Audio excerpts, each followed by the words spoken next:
So hello, it's Dan Show with another video, and today it's actually football, predicting the Premier League. You might already know me from the Megaraptor channel and my dinosaur content, or even from Instagram. However, now it's time to predict the Premier League. I've today actually got two predictions here, my own one and the prediction of my grandfather, so let's see who's better at the end of the season. That's gonna be interesting, because we've actually got some positions quite different. So I'm gonna start off with mine and also gonna read out his predictions, so you know what his take was on the Premier League this year. So let's see. So we've both got Sunderland at the bottom, which is no surprise. Their team doesn't look like a Premier League team. Yeah, the signing of Xhaka is neat, but they lost Bellingham. They've got about 3, 4 or 5 Premier League players from the levels. They haven't got much Premier League experience whatsoever, and that's why they're gonna go back down. Relegation for Sunderland, last place. Next up, 19th. Well, I actually think it's gonna be Burnley, and I've looked at their team. It's not that bad. Generally, it's better than Sunderland's team. However, the gap between the Premier League and the Championship for the last 2 or 3 years, it has been increasing financially, quality-wise from the players. So Burnley is gonna struggle, even though they signed Kyle Walker, which is very good for the Premier League experience, of course. But you're gonna have to do more than just sign 2 Chelsea bench players, basically, with Ugo Chukwu and Armando Broja. And they've actually also signed Martin Dubravka, ex-Newcastle goalkeeper, and by the way, his name is actually pronounced this way. It's a better team than Sunderland, but still, they're gonna have a hard time. I don't see them being anywhere near staying up. No chance. Leeds United will be 18th place, and they haven't done enough in the transfer window to stay up, honestly. I mean, they've got Lucas Perry from Olympique Lyon and also Lucas Mecha from Wolfsburg, but still, that's not gonna be enough. But even then, compared to the other teams that are coming up, Leeds' team doesn't look good enough. Even though they still got the likes of Bamford and now Mecha. And the next thing is, even with the few signings they've made, these are all decent players, good players, but no players that can keep them up. And with Daniel Farke being the coach, you kind of get the idea of why they're gonna get relegated again. And relegation-wise, me and my grandfather actually predicted the same order, because we agreed pretty much on this, that Leeds and Burnley are better than Sunderland team-wise, and it's between Leeds and Burnley, 18th and 19th place. That's gonna be them. We also didn't buy into the Sunderland hype that they're gonna stay up because of their fans and the size of the club. Same with Leeds. Also a big club that's worthy of a place in the Premier League, but the gap between the Championship and the Premier League is still too big, and that's why all 3 promoted clubs are going back down. Next up for me is Brentford, and this is actually quite a big downgrade, you could say. They finished mid-table last season, and for me they're 17th. Basically saying, with all the transfers that have gone through, they lost their best player in Bryan Mbeumo, they've lost Thomas Frank, they've lost Christian Norgard, and they might still lose Jan Wieser to Newcastle, for example. So it is a big downgrade. Even with the signings they've made, the likes of Coyote, Kelleher, and Jordan Henderson are gonna help them a lot, but still, I would be shocked to see Brentford in higher mid-table. A lot has to go wrong with the other clubs. So my grandpa actually predicted West Ham to finish 17th, which is not that bad of a prediction, honestly. For me, West Ham goes in 16th. So West Ham actually signed the likes of Kyle Walker-Peters and Callum Wilson, and about last season or the season before last season, people were tipping West Ham to finish in the European places because they had an exciting team with the likes of Bowen, Mohamed Kudus, Souček was playing very good, and even Antonio. Also, I really don't rank Graham Potter and his work, especially what he has done at Chelsea. What he has done at Brighton was pretty good, to be fair to him, but still, West Ham 16th place. I just put them in higher mid-table. That was not on purpose. So my grandpa predicted Fulham on 16th. I don't think that will happen. Most people call Fulham the quintessential Premier League team now, and that's why they're around mid-table always. Lower mid-table, 13th maybe, but probably higher down the table. Or up the table in this case. So, Wolves is 15th for me. They've lost Mateus Cunha, they've got a decent team actually, and quite a good coach. Now, Wolves have signed a guy called Wolf and John Arias, who impressed at the World Cup, at the Club World Cup, and of course permanently signed Jürgen Strand Larsen. So the team doesn't look that bad, but Mateus Cunha is gonna be missed heavily. Of course, if they still sign some players, they might finish somewhere in higher mid-table. Let's see. So my grandpa actually predicted Brentford to finish 15th. So for me, 14th place is Bournemouth. Bournemouth have played incredible football last year. Especially those games against the bigger teams. For example, the one against Manchester United.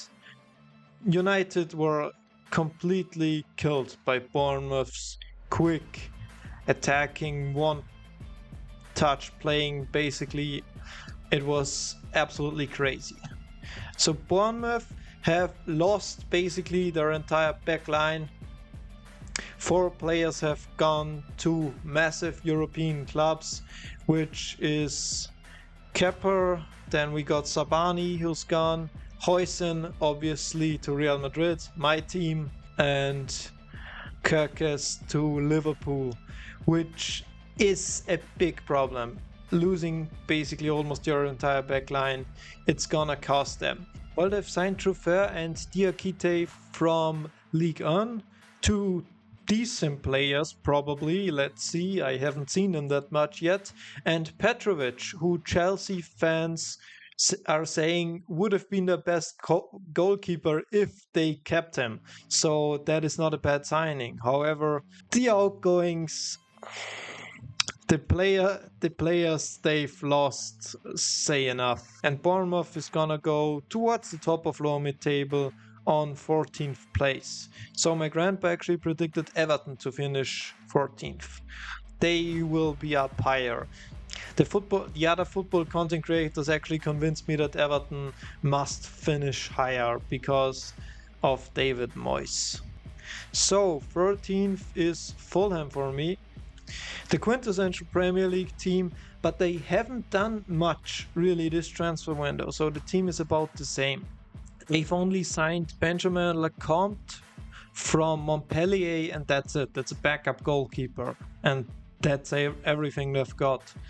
So with the big Premier League clubs buying players and increasing their squad depth, this is gonna be a worse season place-wise for Fulham because they haven't been proactive whatsoever. They've more been inactive. You might say AFK, asleep. So Fulham 13th. Why do I say Fulham in front of Bournemouth? Well, both coaches, Marco Silva and Andoni Iraola, are good coaches, but Bournemouth lost more players, more really good players. And it's gonna be a transition period for them. I think they're gonna have a rough start to the season, and that's why I put Fulham just above Bournemouth, but they're gonna be close. And to be honest, everything from 5th, 6th-ish up down to 15th is gonna be very hard to predict because many teams could edge out or leapfrog other teams. So my grandpa predicted Bournemouth on 13th, which is probably a good position. Let's see. So Everton is 12th and is on the dead end of higher mid-table for me. Now, I've watched a lot of football YouTube this summer, and people kept saying about how good this team actually was, and that they rate Moyes as a manager because he's very solid defensively. His system works really well, and they've convinced me, so I've put Everton on 12th. And originally I would have thought they would have been somewhere in lower mid-table, nowhere near relegation, but still. They've signed the likes of Tiano Barry, Kiernan Dewsbury-Hall, and Carlos Alcaraz, and also kept Iliman Ndiaye, which is very important, as well as Jared Braithwaite. They've got a rock-solid defense, Everton, and you've seen that actually quite a lot of times last season. And I think it's not gonna be pretty from Everton, but it's gonna be brutally effective. They might even get into Europe if some other teams mess up. Let's see. But I don't think so. I think they are now the quintessential higher mid-table team, Everton. So my grandpa put Wolves at 12. Yeah, let's see if that's true, but don't think so. I've put them 16th. 15th, my bad.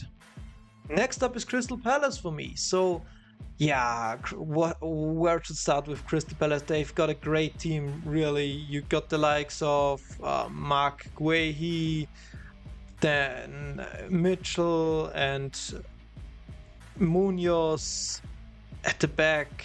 Then you've got Henderson, who's just performed absolutely amazing against Liverpool and the Community Shield. A midfield of Eze and Wharton, and even Will Hughes. He's quite good as well. And Sarr, my god, Mateta, they've got a good team. They could very well challenge for the European spots. Of course, Crystal Palace have a decent squad depth, not the best, but I think Glasner is a good coach. I think there are better coaches with these kind of teams. No, scrap that, guys. I think Crystal Palace. I've just looked over Nottingham Forest's team again, and while Nuno is a good coach, I think Crystal Palace is gonna be 10th, so we're gonna put them here and then Forest. So Nottingham Forest, they've lost Anthony Elanga to Newcastle, and they have some very good players, especially in the defense with Nikola Milenkovic and of course Murillo. But Nottingham Forest, compared to last season, I think financially it hurts them because they did not finish in the Champions League. Just like it hurts Aston Villa as well that they missed out on the Champions League. Nottingham Forest even was in the top 4 for quite some time last season, so tipping them 11th seems to be quite harsh, right? But you gotta also think of it this way. they have more games. They've got some aging players, especially Chris Wood, who has been their main goal scorer up front. They've lost Elanga, and they've only bought the likes of Dan Ndoye, who's absolutely a downgrade on Anthony Elanga. And they also bought Igor Jesus, who impressed with Botafogo at the Club World Cup. But that's not gonna be enough to maintain a European spot. I don't think so. So Crystal Palace 10th and Nottingham Forest 11th. So next up, well, my grandpa predicted actually Wolves on 12th and Aston Villa on 11th, just for the record. And Manchester United on 10th. He still thinks that it's not gonna be that much of a leap for Manchester United. I think they're gonna also be in the top half, but on 9th. Now, I thought of putting Manchester United higher, but they've still got some midfield issues. They haven't got a runner in the midfield. Ugarte is the most uncomfortable footballer on the ball you can imagine. Casemiro is now washed, unfortunately, Real Madrid legend, but still. And Bruno and Kobe, yeah, they would be very good in that midfield if they bought Carlos Baleba from Brighton. However, I don't think it will go through, and as it stands now, it doesn't go through. Or as it stands now, they still haven't signed him, is what I should say. And that's why I think Manchester United, with their midfield problem, can't even play out from the back and only can get up the pitch with long balls, still have a problem. It is even a bigger problem than the goalkeeper issue with Onana, and that says a lot. Maybe they still buy Donnarumma, but I don't think he will help them that much. Maybe he'll get them up to 7th, but then there's gonna be a dead end. If they can buy Donnarumma and Baleba, I think Manchester United could even go up to 5th. But there are stronger teams, and you will see now why Manchester United can't go up to top 5, top 6 even. So my grandpa has Brighton on 9th, which is quite understandable. I think they finished 8th last season, so around the same place. And they kept Carlos Baleba, which is immense, or at least as it stands now. So for me, Brighton is gonna be 8th. And it's just, first, I rate Hürzel as a manager. Brighton play some very, very good football. They've got excellent scouting. Now, Brighton has a pretty big squad right now, and they've added to that squad with the likes of Maxim de Kuiper and Boskagli from Eindhoven, I think. And they've got a decent team overall, which I didn't think they could be this good last season. Now, Brighton and Manchester United 8th and 9th could be interchangeable. It could be this way, it could be that way. I just give Brighton the edge over Manchester United because it would be a big leap for Manchester United to go from, of course, 15th to 8th. And it's a safe prediction with Manchester United somewhere in the middle. Well, I'm not gonna be laughing at the end of the season if they finish 15th again. So, my grandpa predicted Newcastle on 8th, which is a diabolical prediction. I told him over and over, but yeah, let's see what's really gonna happen at the end of the season. Next up, Aston Villa for me on 7th. They're gonna make the Conference League. Whoops, that's no here. Okay, so they're gonna make the Conference League. Aston Villa has lost some players, like the loan players, especially like Asensio and Rashford, who have been massive for them over the last few months. That half a season loan that paid out, or they've performed really well over those few months. And Aston Villa, yeah, the problem is they've missed out on the Champions League and lost some players. They could actually go down and go down quite a far bit to like 8th, 10th, maybe even lower half, bottom half. That's what most people have said, but I still rate the team, and I rate Unai Emery as a coach. He's really a good coach. And he's shown it with the Europa League in the past and getting Aston Villa into the Champions League as well. And I think they are keeping on to Ollie Watkins, their main goal scorer, which is really big for them. Really important. The same for Morgan Rogers. And they've also got Emiliano Martinez. If he was sold and Watkins was sold as well, they would be at 10th or lower probably. So Aston Villa with a decent 7th. So my grandpa predicted Crystal Palace on 7th.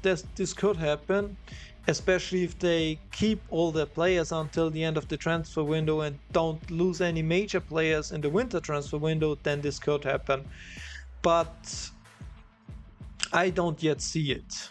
Now this is gonna be controversial, and Tottenham on 6th. They're gonna jump from 17th to 6th. Tottenham have a decent team. It's not a world-class team by any means, but they've got a good coach in Thomas Frank. They've recently bought Mohamed Kudus, and with Frank as now a coach that's actually got a good system in place, or at least he should have a good system in place for this season. I think they're gonna jump up to like 8th, 7th, or even 6th. Maddison has just recently suffered an injury, which is bad for them, but still. I think with teams like Manchester United, Aston Villa, Forest struggling, Tottenham could and will go up to 6th place. However, as I said, anywhere from 6th place or 5th place to 15th place, it's very unclear about what will happen. Maybe someone like Wolves will even go up this far. But yeah, Thomas Frank, also another good manager. And the level of managers actually this season in the Premier League is gonna be really, really good. You got the likes of Pep, you got Arne Slot, you've got Arteta, you've got Eddie Howe, Unai Emery, Thomas Frank, Fabian Hürzeler, Oliver Glasner, which I'm very happy to say is an Austrian, and of course Nuno, and even David Moyes, and Andoni. So Andoni Iraola. So the level of managers, and you might even say someone like Vitor Pereira as well. Yeah, some teams like Brentford with Keith Andrews, the level of manager compared to the other teams I just mentioned is night and day. So 5th place for me has to be Newcastle.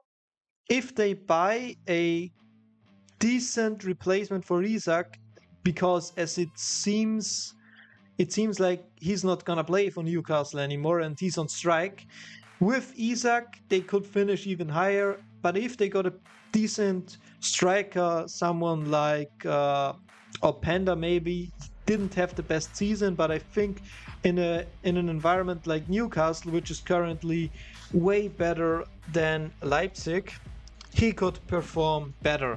As well as Johan Wieser from Brentford, if they buy him, yeah, you could still see Newcastle finishing 5th. But who knows, maybe Crystal Palace will go to 5th. But Newcastle just got a great team overall. Their backline, squad depth is quite good.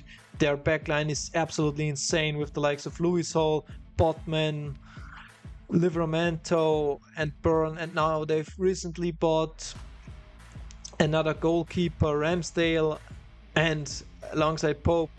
I think that they sold Dubravka, which I don't understand personally. He was quite good for some parts of the season, last season. And they also bought Malik Chow from AC Milan. So very good squad depth back there. The best physical or the most physical midfield pressing machines down the middle with Bruno G, Joe Linton, and Sandro Tonali, especially those three excellent players. And then you've got Jacob Murphy, Anthony Alanga, Anthony Gordon, Harvey Barnes, and even theoretically Jacob Ramsey, who also can play in the midfield. They've recently bought for squad depth. Realistically, yeah, he could also play on the wing probably, but the striker position could be an issue. They need to buy Wisa. If he costs 40 million, pay it. Damn. And they need to have a striker. If Isak really doesn't want to play anymore, and they decide to play mind games with him, don't let him play. And maybe he wants to play again, then they could play mind games with Isak, and he might play again for them instead of rotting on the bench or just waiting until his contract runs out. But I don't think Newcastle will keep him. I think they will sell him, and that's why they have to buy a striker. They missed out on Šeško. I don't think they can get Osimhen. He just recently signed an extension with Gala.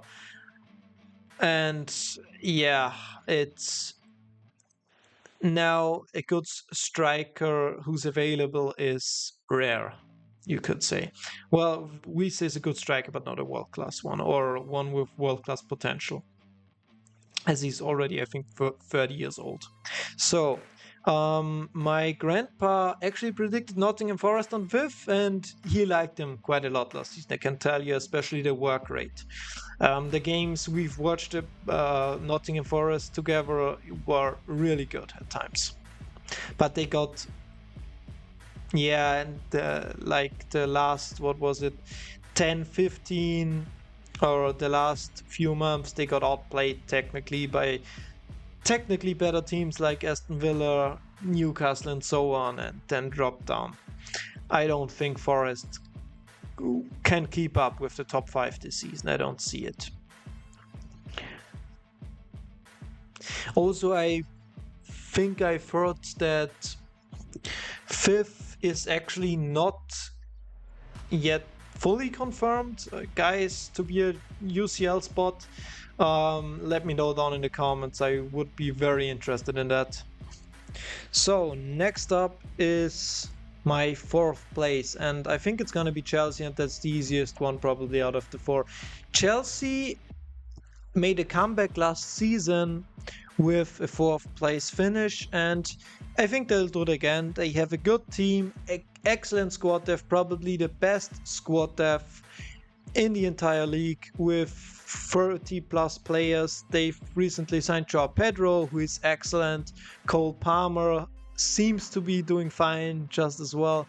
Then they've signed a backup for Cucurella named Joel Hato, I think from Ajax it was. And I think aside from the goalkeeper, Chelsea look really good with that midfield of Enzo, Caicedo, and especially up front, Neto, Pedro, Delap, Palmer. I mean, I think they could have signed Rodrigo from Real Madrid, but I think they really don't need it, looking at this team right now. Also at the back, you've got Cucurella, Colwill, and some other good defenders like Chalobah, Tosin. Really good team. And Reece James also recently made a comeback, so let's see. And he can also play in the midfield, and then Gusto plays on the right, so let's see. And they've recently won the Club World Cup, so Chelsea probably a force to be reckoned with. Next up for me, and this is also gonna be controversial, it's Manchester City. The problem with Manchester City is, especially I think, the left side. Ryan At-Nouri, defensively, he's might be a liability for Manchester City. They don't play with three at the back, but instead with a back four, and that's the problem. If Manchester City play with the back four, Ryan At-Nouri is gonna get exposed more often than not against the elite wingers in the league like Saka and Salah, for example. And I think Liverpool's defense looks a bit better, like compared to the City defense. And City also recently lost a big figure in Kevin De Bruyne, who was probably the best ever player, to be honest, and he was a great figure for the dressing room as well as a great figure for the entire club and a idol for many players. Rodri also suffered a massive injury and is still not playing to the level he used to before that injury. Yeah, people are already calling him one season wonder. No, Rodri, great player, but he's not there yet again. I think they've made some good signings in the likes of Cherky in specifically, and also Mamouche in the winter. Nico Gonzalez, good player. They still have some deadwood in the forms of Gundogan, Kovacic especially, who are not good enough for Manchester City. And yeah, I think they might. Oh, well, they also signed Trafford. Let's see who's gonna be the starting keeper for City. But if Erling Haaland doesn't score like 40 plus goals and especially win you those important games and does score a lot of match winners, I don't see City winning it this year. However, it's not gonna be night and day. It's not gonna be a 20-point difference between City and the winner. I don't think so. Second is Arsenal for me. Well, yeah. No. Why am I still picking the wrong one? Tottenham was 6th. Second is Arsenal. Arsenal has got the best defense in the league and probably the best defense in the world. Maybe you could talk about likes of PSG up there in that conversation. Yeah, but they are the most stable team defensively, and it really comes down to the fact how good or how will their defensive capabilities keep up with what they've shown over the last few years, and can they score more goals? With the likes of Victor Gyökeres now coming in, they will need a big season from him and a big season from Saka as well. I think if they sign Rodrigo, maybe first place, but yeah, he's an X-Factor player, but I think Real Madrid will not be able to get rid of him, which is good because we need him. Well, they've signed Madueke, Kepa, Norgard, Subimendi, Victor, and Mosquera, which is a very, very good transfer window for Arsenal Football Club. However, it's not gonna be enough. I think they're lacking some X factor, especially with the Arsenal attackers currently. You're still looking at an Arsenal team which lacks some goals up front. Of course, they now have got Victor, but yeah, left winger is probably the one where they should have bought someone like Leao or Rodrigo, a good left wing, or even Kvaratskhelia when he was available. And Liverpool is going to be the champion, and that's the general consensus really, because Liverpool have bought Kirkes, Liverpool have bought Frimpong, Liverpool have bought Wirtz, Liverpool have bought Ekitike. It's been an amazing transfer window for them, and they might still buy Isak from Newcastle as well. How greedy can you be? Liverpool Football Club, yes. Well, anyways, Liverpool have the best team in the league. I think they've got a better wing-back pairing compared to Manchester City. While Nunes on the right side for Manchester City might be defensively more capable because of his stature, Frimpong is gonna provide so much attacking threat for Liverpool. And Kerkez as well. So I rate Kerkez for Liverpool higher than I rate Ryan Nouri for Manchester City. Both very good players, but Kerkez is also gonna provide massively for Liverpool. The wing back or fullback situation for Liverpool looks better than for Manchester City. And they've also got a better midfield as well. Decent squad depth, decent squad depth, good squad depth. It's Liverpool. They've got Mamardashvili in now as a second goalkeeper behind Alisson. One of the best young keepers still, with I think 23 years old he is now. They got him from Valencia. So really a generational transfer window. And they might still buy Isak and or Rodrigo. It looks to be Isak, not Rodrigo, most likely. Yeah, that's it for me. So my grandpa predicted Liverpool second and Manchester City first. Yeah, I mean, City won, 6 of the last 7 Premier Leagues, so I guess that's a fair prediction realistically. But let's go through the whole table then. So for me, it's 20th Sunderland, then Burnley, Leeds, Brentford, West Ham, Wolves on 15th, Bournemouth, Fulham, Everton, Nottingham Forest, Crystal Palace, Manchester United on 9th, Brighton, Villa, Tottenham, Newcastle, Chelsea, Man City, Arsenal and Liverpool. And for my grandpa's prediction, it's Sunderland, Burnley and Leeds, West Ham, Fulham, Brentford, Everton on 14th, Bournemouth, Wolves, Villa, United, Brighton, Newcastle, Crystal Palace, Tottenham, Forest, Chelsea, Arsenal, Liverpool and City winning the whole thing. Yeah, let's see who's gonna be more correct at the end of the season. Comment down below what you think, guys. We're gonna go criteria is like how many positions you are off. Let's see. I said to him I'm gonna be only half of the positions off, he's off, but anything could happen, really. So let me know what you guys think down below, and I'll see you for another video. Hit the bell, comment down below, share the video, and like and subscribe. And guys, see you soon. Denjo out.